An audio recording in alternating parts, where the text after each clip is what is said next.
My name's Greg Talbot. I'm 58, divorced, and still learning how to let go without breaking apart. I've got two kids, Rachel, 19, and Jamie, 16, and for a long time they were the reason I kept the engine running when everything else stalled. It's been a tough year. Divorce finalized in February. My ex-wife, Denise, moved on quicker than I expected. Married a man she met in a grief support group just 9 months after we split. The irony? I was the grieving one. I'd lost my marriage, my rhythm, and the family dinners I used to live for. Still, I figured I'd be the steady one. The anchor. I wanted the kids to know I wasn't going anywhere. Before we get too deep, hit that like button, drop your name and city in the comments for a shout out in the next story. Today's shout out goes to Tanya from Detroit, who said last week's twist gave her chills. Subscribe if you know that sometimes revenge looks like peace.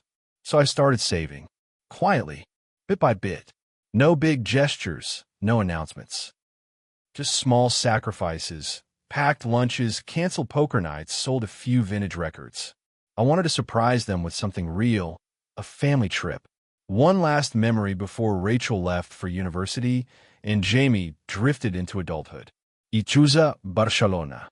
Sun, beaches, culture, the kind of trip we'd always dreamed about but never took. Booked 3 round-trip tickets, hotel suite, even planned out a food tour. I printed the itinerary, tucked it into a gift envelope, and invited them over for dinner at my flat. The moment I handed them the envelope, Rachel looked at Jamie, then back at me. "Dad, this is sweet and all, but we were actually going to ask if we could skip this one. Mom and Kyle already booked something for that week. Greece." I blinked. "So, you'd rather go with Kyle?" I asked. I knew the answer before she said it. Rachel tried to soften it. Jamie just looked down. I cleared the plates in silence that night. I didn't get angry. I didn't beg. I just poured myself a scotch, stared at the unused tickets, and whispered something that surprised even me. First class doesn't sound so bad. The next morning, I called the airline. Upgraded the 2 extra tickets to 1 first-class seat. The agent on the phone asked if I wanted to save the others for later. I told her politely no. Let them expire, just like certain expectations do. Flying first class was never the plan. I've never been that kind of man. I'm more of a window seat, coffee in a thermos kind of guy. But as I leaned back into that wide leather chair, sipping something French I couldn't pronounce, I realized I've been making myself small for people who no longer saw me. Barcelona welcomed me with warm September air and streets that smelled of sea salt and pastries. I walked La Rambla with no schedule, ate too much paella, got sunburned on the second day. And for the first time in years, I felt untethered, not lonely, just light. But the weight came back when I checked my phone. A photo. Rachel, Jamie, Denise, and Kyle. Arms around each other on a yacht in Santorini. The same week, the same sun, but a different kind of family photo, one I wasn't in. I stared at it for a while, not with anger, not even sadness, just clarity. I'd spent so long trying to hold a seat at a table I helped build. Turns out, they remodeled the house and didn't think I'd noticed a missing chair. So I did something small, but it felt big. I blocked Kyle, not out of pettiness, just peace. Then I sent Rachel and Jamie a message. Hope Greece is beautiful. Barcelona is stunning. Maybe someday we'll plan something together, but only if it's mutual. I'm done forcing memories. No reply for 2 days. Then Rachel wrote back. Didn't realize it meant that much. Sorry, Dad. Maybe we messed up. I didn't write back. Not yet. Because sometimes silence isn't punishment. It's the beginning of boundaries. Back home in the UK, the flat felt quieter than usual. Not sad, just uncluttered. I unpacked slowly. Souvenirs, receipts, a bottle of vermouth I had no intention of opening alone. Barcelona left a mark, not just on my passport, but in the way I now moved through my space. 3 days after I landed, Jamie showed up at my door. No call, just a knock and his usual slouch posture, hands deep in hoodie pockets. "I thought you'd be mad," he said.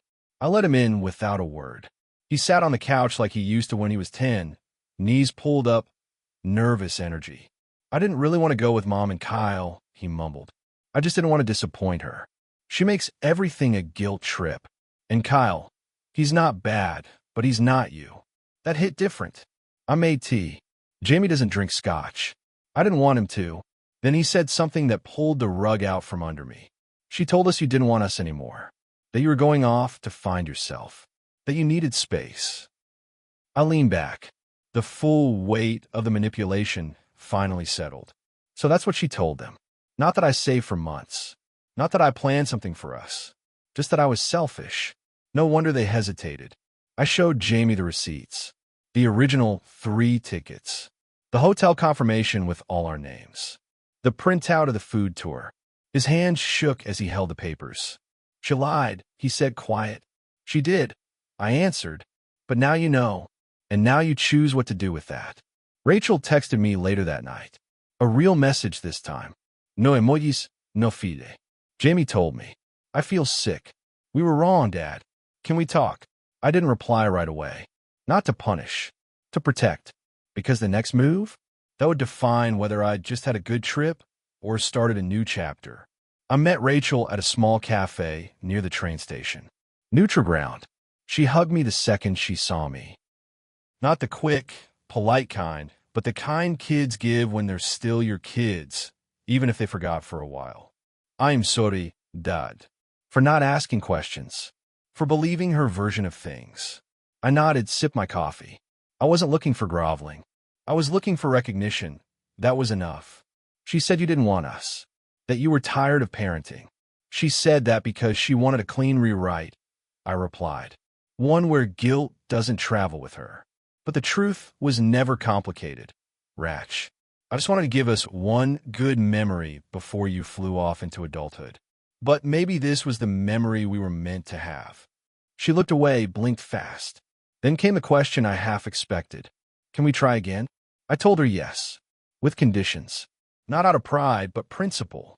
No more walking into things half-aware. You and Jamie get to choose your relationships. But you don't get to pretend I'm a placeholder. She nodded. Agreed. Later that week, I got an email from Denise. Subject: was this trip some passive-aggressive stunt? I didn't even open it.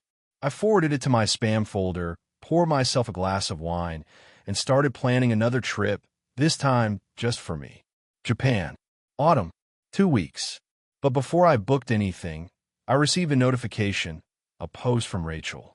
A photo of the 3 boarding passes I once printed, laid out on her desk, captioned, "We let go of something good, but now we know. Here's to second chances, earned, not given." The comments were kind. One even said, "Your dad sounds like a real one." That was enough. I may not be their default anymore, but I'm back on the radar. On my terms. Next time I plan a trip, it won't be to win love. It'll be because I already have mine in order. 3 weeks later, I boarded another plane. This time to Kyoto. No fanfare, no envelope reveal, no expectations. Just a single ticket, first class again, not for show, but for comfort. I'd learned something. Peace doesn't require applause. It just needs room. Flying alone didn't feel like a loss anymore. It felt earned. The seat beside me was empty, but my chest felt full. Not because things got fixed, but because I stopped holding broken things hoping they'd mend on their own. Rachel and Jamie texted while I was gone. Not daily, but enough. No guilt, no apologies, just updates. Photos of Jamie's rugby match. Rachel sharing an old playlist we used to blast on road trips. It was real. No strings. Just the threads of a slowly repaired bond. I walked through bamboo forests, drank tea with strangers, watched koi circle in quiet ponds. And somewhere between day 5 and 6, I felt it settle. The end of chasing what was already gone. I didn't need to be their favorite. I just needed to be true to myself, to them, to what family really means. I sent them one photo from Japan. Me in a yukata, holding a cup of sake, smiling like I used in my 30s. Caption read, "Sometimes first class is just a seat you take when you finally stop settling for the back. No need for revenge. No drama. Just a man who gave love, got burned, and chose not to become bitter. Denise never replied to the silence I left her in. Rachel asked if we could plan something next spring, just the three of us. I told her maybe, not because I didn't want to, but because this time it'd be their turn to do the saving. If this story sat with you in the quiet places, like it did for me, don't forget to like, comment, and subscribe. Drop your name and city for a shout out in the next one. Thanks for walking this one with me. I don't take it lightly.